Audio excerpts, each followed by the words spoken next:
There are many famous urban legends that are well known around the world, from the supernatural like Slender Man and Mothman, to the more down to earth like the classic corpse under the hotel mattress story. But what about urban legends from other parts of the world? For much of the 20th century, the Soviet Union dominated its sphere of the world as a superpower. And much like the Americans on the other side, the residents of this massive country came up with a few of their own creepy urban legends. As you might imagine, some of these are quite morbid and intense. So hit those lights, sit back, and enjoy. The Black Bird of Chernobyl.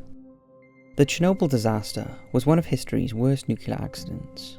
The Chernobyl reactor, located in the town of Pripyat, about 100 kilometers north of Ukraine's capital Kyiv, experienced a meltdown during a routine power outage simulation, which led to a steam explosion and the contamination of both the surrounding land and the atmosphere with high amounts of radiation.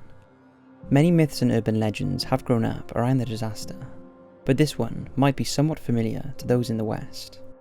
Shortly before the meltdown, rumours began to circulate among the workers at the power plant of a strange creature being sighted flying around the plant.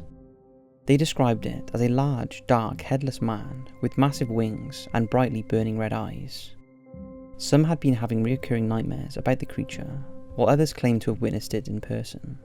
Then on April 26, 1986, the Chernobyl nuclear power plant was rocked by an explosion that led to the immediate deaths of up to 40 people. Over the next 9 days, the radioactive elements in the reactor continued to burn, causing an untold amount of deaths and irreversible damage to the environment. As workers struggled to control the flames, many claim to have witnessed what has been described as a 20-foot bird flying around and through the radiated smoke that spewed from the reactor. This creature bears a great deal of similarity to the famous Mothman that supposedly predicted the collapse of the Silver Bridge in West Virginia in 1967. Could this be the very same creature come to warn us of impending disaster? Or perhaps this creature appeared for more sinister purposes, like feeding on human misery. The chances are we may never know. The Curse of the Ivan Vashly. The Ivan Vashly was a Russian freighter built in 1897 in St. Petersburg. There was nothing unusual about this ship when it was first built, and it successfully performed its duty of hauling freight across the Baltic Sea for several years, until 1903 when Russia went to war with Japan. The boat was then repurposed to carry military supplies and began its journey to Vladivostok on the other side of the massive Russian Empire. This journey was taxing on the crew, as it involved sailing all the way around the southern tip of Africa and across the Indian Ocean to the city on the eastern coast of Russia. Unfortunately, during a pit stop in Zanzibar, the crew seemed to pick up a dark stowaway. Not long after leaving port, the crew began to see strange things aboard the ship. Some described the entity as a dark, humanoid figure, while others saw a shapeless, dark cloud that would lurk in the darkness areas of the ship. It wouldn't be long until this entity started waking the members of the crew with blood-curdling screams in the middle of the night. Every few nights, the entity would wake one of the crew members with its screams, sending them into a fit of irrational fear and rage, which would spread through the ship. This caused fistfights between comrades and always ended in at least one sailor throwing themselves overboard and drowning. As soon as the terrified crew reached Vladivostok, many of the sailors attempted to desert, but were prevented from doing so by the soldiers who had occupied the port. The ship was sent out again, this time to hull a freight from the Pacific Ocean. But every crew that manned it, before reaching their next port, report ghostly screams and fits of hysteria suffered by the sailors, which eventually led to multiple deaths. The ship finally made its way back to Vladivostok, but no amount of money could convince any sailors to board the ship again. Some who knew those who died on board took rowboats out to the moored ship in the dead of night and set fire to it, fearing what would come if they allowed the haunted ship to continue sailing the seas. It's said that as the fire tore the ship apart and it slid under the sea, an eerie wail came from the boat, perhaps the final cry of a malevolent spirit. The River Abyss. In the Dnieper River, which runs through Ukraine, Western Russia and Belarus, there is a legend that is no doubt meant to keep people away from the dangers of the massive river. Undertows and whirlpools are known to form in the river, at times being powerful enough to pull entire ships under the water and to their doom. Although there are many rational explanations to these river phenomena, those living in the area have a different story as to the origin of these hazards. They claim that these threats are the result of an ancient, vengeful spirit. Many years ago, when the Polish kingdom to the west of the river ruled the lands around the area, there was a ruthless and greedy lord. This lord was known throughout the kingdom as a tyrant and kept the passages of his river constantly under heavy guard to deter raiders from the nomadic tribes to the east. As such, he required anyone who wished to fish in this river to purchase a license. Unfortunately, most of the peasants could not afford to buy the right to fish in the river, and soon many of them began to starve. Eventually, the citizens of the city had had enough of this Polish lord's cruelty, and no longer able to tolerate starvation.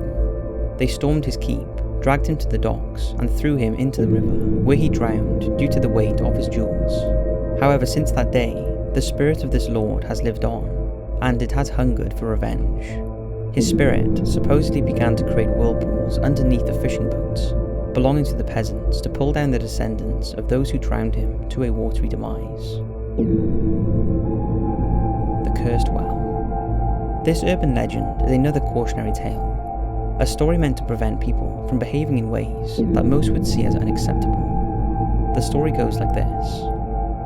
Every summer, gypsy travellers would come into town to look for work as labourers and craftsmen. These groups were often led by an elder, who was an old woman believed by many to be a witch. Locals and travellers alike would come to her for help in times of struggle, whether their issue was an illness or a bout of bad luck. One day, a distressed woman from town came in to see the gypsy elder.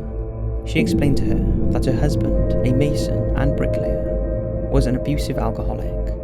He constantly drank to cope with the brutal labour of his profession, and every night he would return home in an angry, drunken stupor and beat her. The woman pleaded with the gypsy elder, begging for some sort of solution to her situation, as she was at the end of her tether. She could no longer tolerate this sort of abuse, and she knew that if she did nothing, he would likely kill her one day. The elder was moved by her pleas, and had her assistant bring her a small blue vial filled with a mysterious liquid.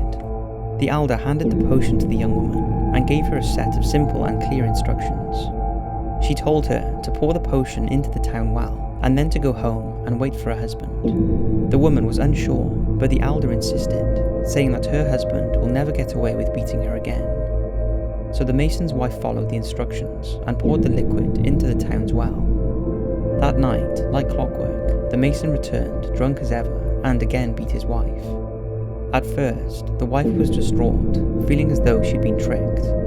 But the next day, after her husband went to work, she started to make her way towards the gypsy camp to raise a complaint with the elder. But as she passed the well, she noticed many of the townsfolk were gathering around it. She went to investigate and found that at the bottom of the well were a dozen broken bodies, all having fallen in and drowned. Among them was the bloated body of her husband. As it turned out, the gypsy elder's potion worked, and none of the abusive drunks in town would ever hit their wives again. The Rusalka. The Rusalka has long been a component of Eastern Slavic legend. It's said that these creatures haunt the swamps and marshes of Eastern Europe, in permanent distress and in constant search of revenge for the wrongs brought upon them. The Rusalka, which are all spirits, were at some point young women who either committed suicide due to a marriage gone wrong, or women who were drowned by their lovers, often when they became pregnant with an unwanted child. Spurred by the men in their lives, they now seek retribution for the misdeeds carried out against them. Like Greek sirens, the Rusalka use their looks and their voices to lure men into deeper water, where they would then use their hair to entangle the legs of the lured man and submerge them in the water. The legend goes that they would then tickle the drowning man to make him laugh under the water and speed up his death. This legend is so prominent in Eastern European cultures that among some communities there is a whole week in which it's believed that the Rusalka are most dangerous, during which swimming is expressively forbidden. This week, called both the Green Week and Rusalka Week, is the time when the Rusalka leave their swampy homes and swing on the branches of willows and birch trees, waiting for their anger to be appeased. Local women would often leave them offerings of fruit, flowers, and incense.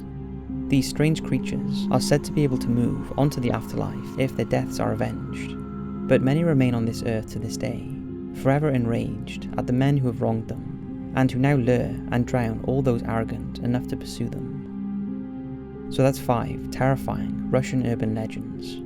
I hope you've enjoyed, and as always, I'll see you in the next video.